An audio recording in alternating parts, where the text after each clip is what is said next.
Hindi ba kayo laging kumakain? Hindi. Gaano kayo kadalas na hindi kumakain? Isang araw.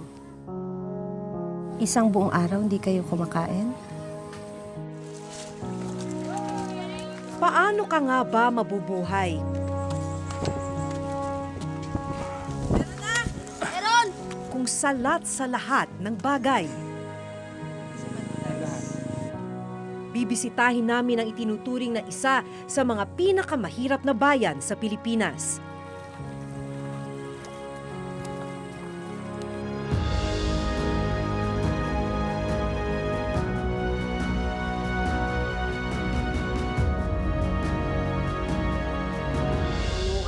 Tungod, sampag pasangyaw, sampag... Sa lugar kung saan ang mga may karamdaman, inaabutan na lang daw ng kamatayan. Ay, masakit nga po ay. Gawa lang. Kaya pa mabuhay. Pero wala naman, doktor.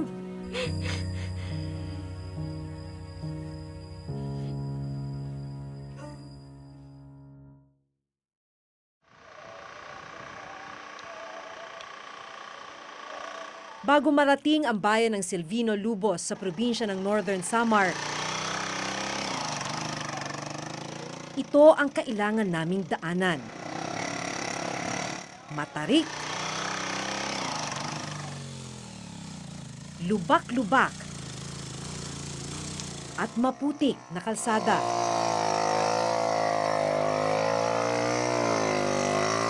Ang mga residenteng nakasabay namin, hirap na hirap sa pagtawid.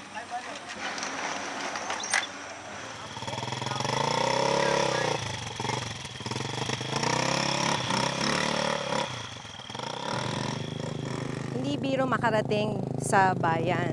Kasi mula dun sa putol na yung highway, kailangan lakarin mo na tong rough road na to. Tapos, kailangan dumaan ka dito sa sapa na to para marating yung bangka. Tapos yung bangka, yun na yung maghahatid sa'yo dun sa mismong bayan.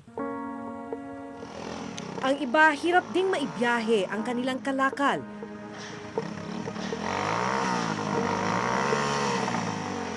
Tulad ng kopra at abaka.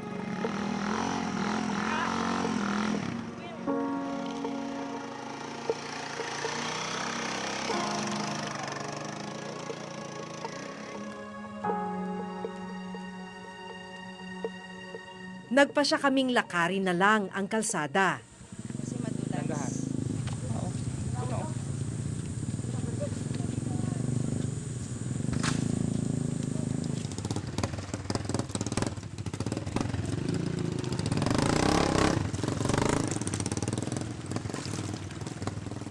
Kwento nung ilang mga residente na nakausap namin, may danger din yung paglalakad dito dahil pagka biglang umulan, biglang tumataas yung tubig tapos malakas yung current. Kaya hindi ka agad makakakilos, makakalayo. May danger nga daw na kung ikaw matrap sa ganung sitwasyon, pwede kang malunod.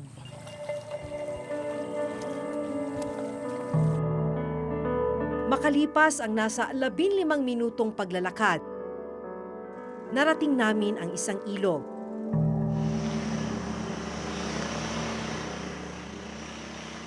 Dito sa may ilog, nakaabang na yung mga bangka na papunta sa bayan. So, kada ulo, ang singil, 50 pesos. Ganda umaga po.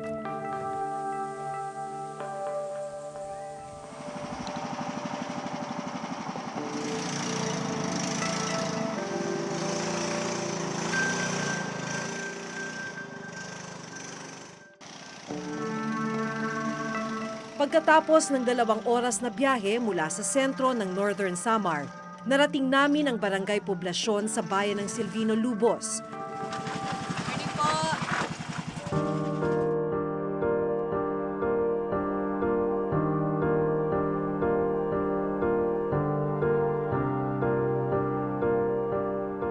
Inabot ng halos 1 oras yung pagsakay natin ng bangka para makarating dito sa bayan ng Silvino Lubos. Itong bayan na to, ang pinakamahirap na bayan sa Northern Samar.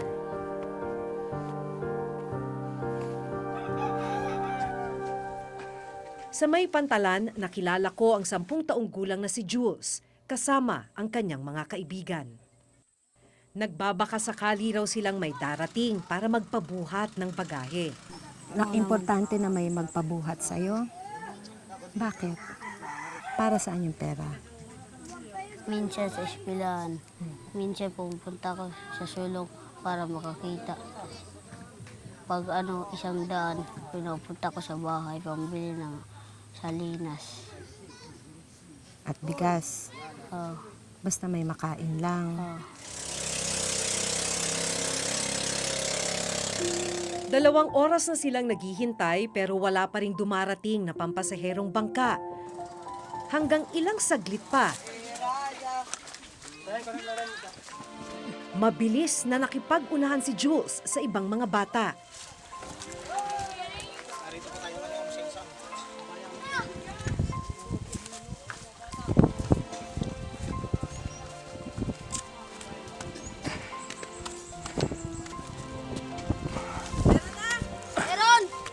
Matangilay.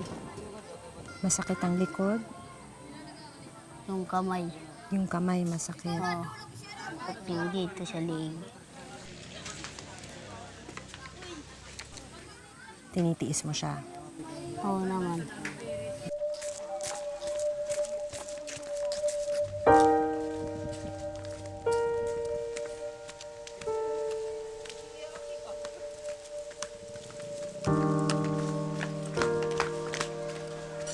₱5 hanggang 10 piso lang ang inaabot sa kanila ng mga nagpapabuhat. Kulang pang pambili ng pagkain.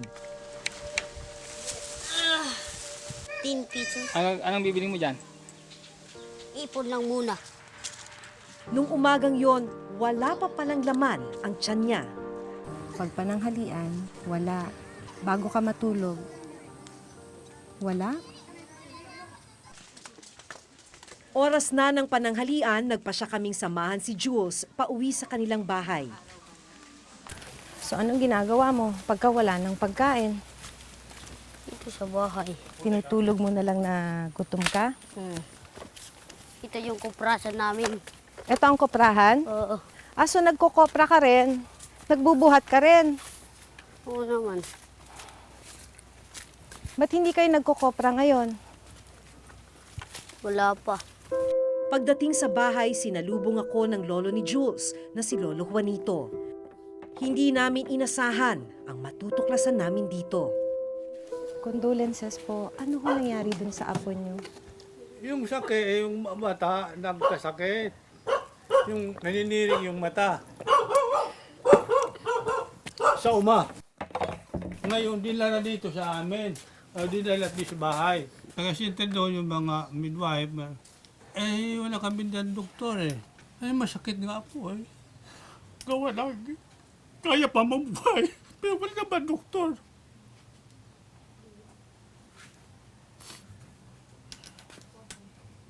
Tapos hindi nyo naman ho maitakbo. Hindi namin may magtagbo dahil wala sasakyan dito. Wala kami pera. Ang ginawa, nandiyan lang kami dahil lapit na naman, wala bang pamasahe. Saka umaasa ko dahil nagbibigay ng gamot. Wala siya na doktor. Kamamatay lang pala ng 3 taong gulang na kapatid ni Jules na si Ivan, gabi bago kami dumating.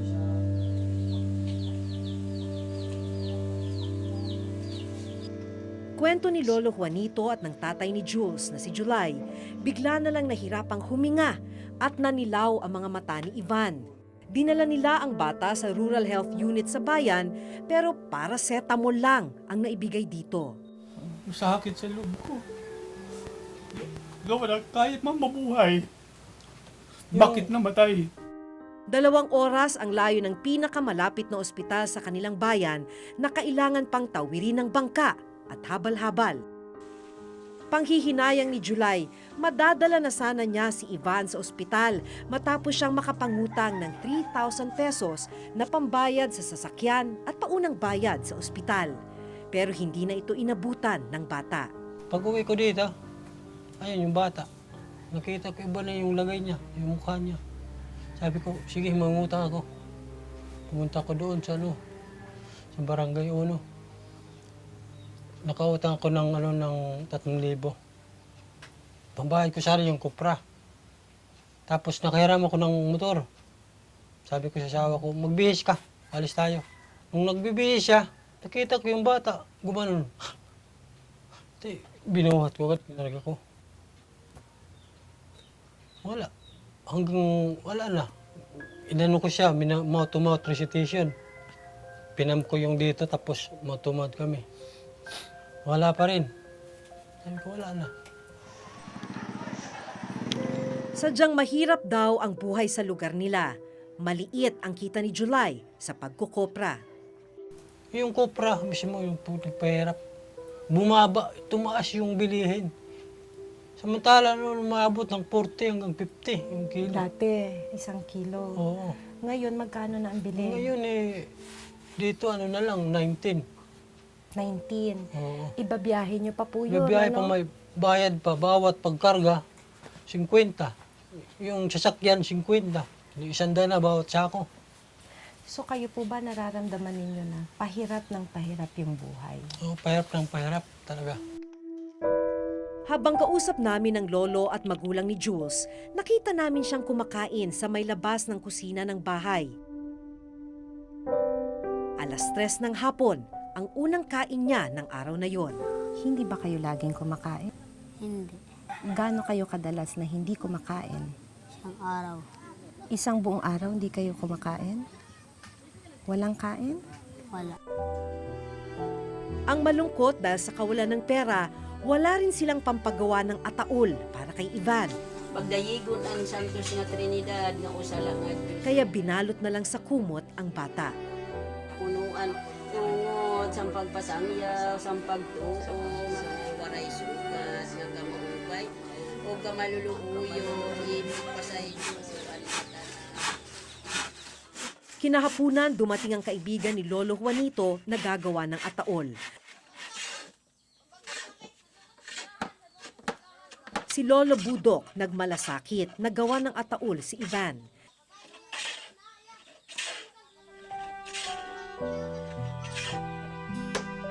Kinagabihan, nalaman naming wala rin palang kuryente sa lugar. Kahit madilim, nagpatuloy si Lolo Budok sa pagpapanday ng ataol.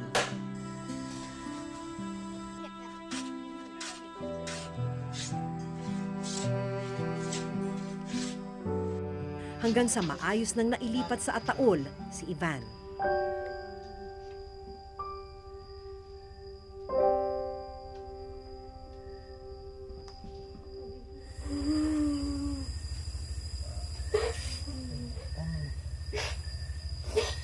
Tama na.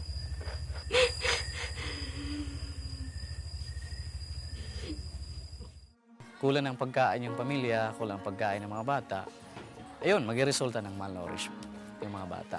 Kalimitan po, karamihan sa mga pamilya rito, pag sinabi ho nating karamihan, are we talking about 70 to 80% of the families? Even 90%.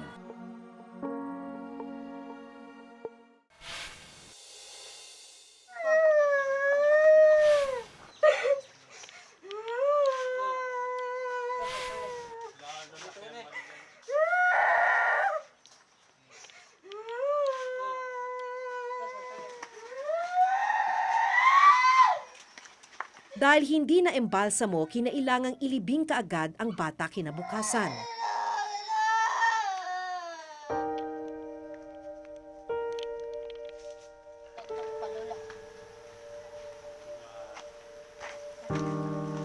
Nalaman namin na hindi lang pala si Ivan ang namatay na kapatid ni Jules.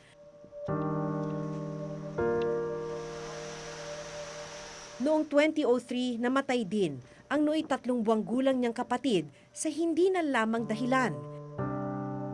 Nitong nakaraang taon, namatay din ang lola ni Jules. Huli na nang maisugod siya sa ospital na 2 oras ang layo mula sa kanilang lugar. Na-stroke ng high blood. Ay, wala kami doktor doon sa ospital. Hindi na ng ospital. Patay din. Ipinaliwanag sa amin ng nurse ng Rural Health Unit sa bayan kung ano ang nangyari sa kapatid ni Jules na si Ivan. Binigyan namin siya ng paracetamol para sa lagnat. Tapos yun, binigyan namin siya ng referral. Nag-instruct yung midwife sa kanya na dalhin ka agad dahil hindi ka maganda yung sitwasyon ng bata. Dalhin doon sa Katarman, sa NSPH. Dinadala naman kasi dito sa amin. Malala na yung sitwasyon ng mga pasyente. Kaya paano na namin masisave yun kung malapit na siya talaga bumigay. Sinamahan namin si Jules at dalawa niyang kaibigang sina Lance at Vincent sa Rural Health Unit. Pinaka-stunted po sa kanila ay Si Jules at saka si Lance. Itong dalawa. Kulang ng pagkain yung pamilya, kulang ng pagkain ng mga bata. Ayun, magresulta ng malnourished yung mga bata. Kalimitan po, karamihan sa mga pamilya rito, pag sinabi ho nating karamihan, are we talking about 70 to 80% of the families? Even 90%. Base sa datos ng Philippine Statistics Authority o PSA, ang bayan ng Silvino Lubos ang pinakamahirap na bayan sa Northern Samar mula yan 2006 hanggang 2012. Lumalabas na 72% ng kabuang populasyon ng Silvino Lubos ang namumuhay below poverty line.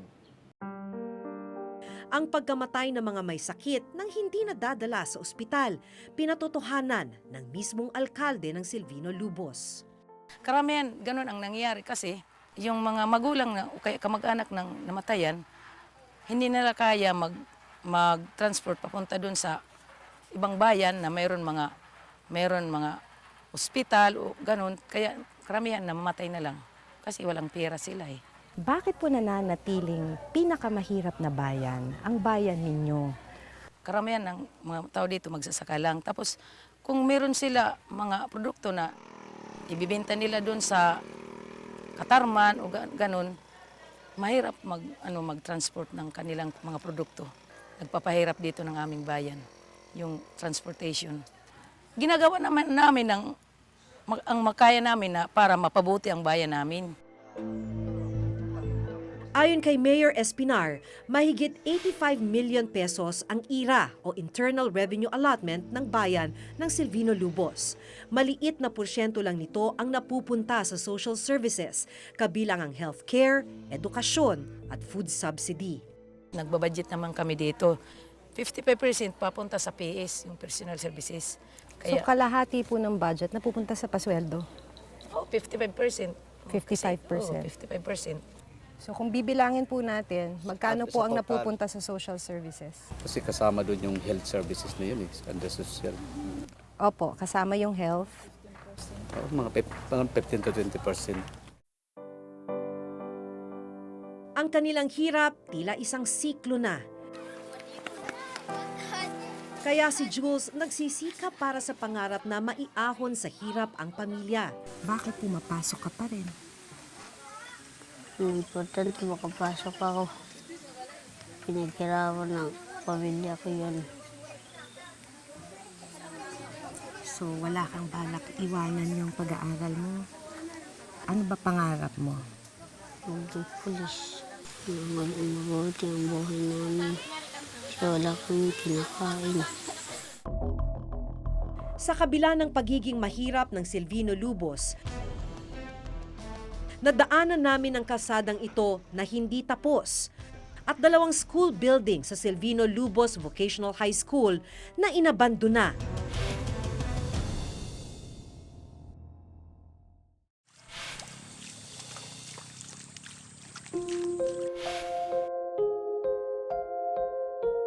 Ay, masakit nga po eh. Gawa lang. Kaya pa mabuhay. Pero wala naman, doktor. Sa kabila ng pagiging mahirap ng Silvino Lubos, nadaanan namin ang kalsadang ito na hindi tapos.